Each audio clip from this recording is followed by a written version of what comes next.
Божието Слово. Да се молим за търпение. Искате ли? Имаме ли нужда от това? Имаме нужда. Имаме нужда от търпение, имаме нужда от повече доверие.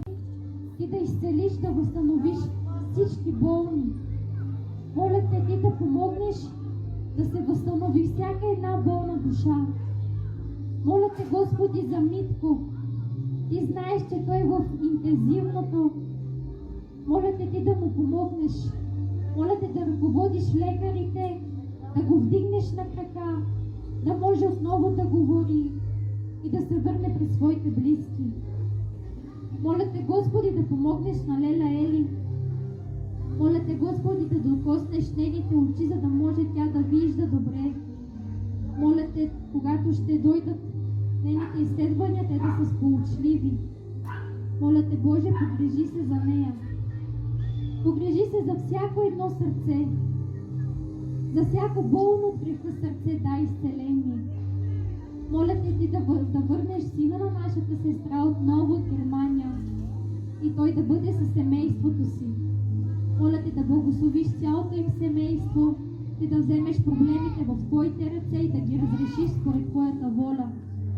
Моля те да докоснеш сърцата на всички хора, които все още не са те приели, които все нещо им пречи да те следват. Моля те да го премахнеш и да им помогнеш те да се предадат на теб. Моля те за всички, които са зависими от цигари, от алкохол, от други страсти, които са зависими от лоши неща. Моля те ти да им помогнеш, да им дадеш силите да се откажат, за да не вредят нито на себе си, нито на семейството си. Моля те, Господи, помогни ни в последното време да те чакаме теб с търпение и любов. Чакаме. Да се научим да чакаме Божия отговор. Ще се помолим за нуждите.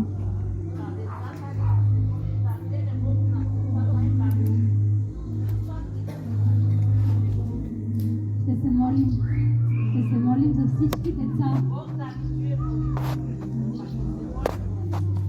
Някой друг иска ли да сподели своята нужда? Независимо каква е. Да.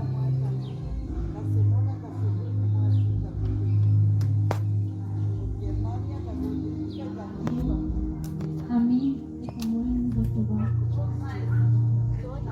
Някой друг иска ли да сподели своята нужда?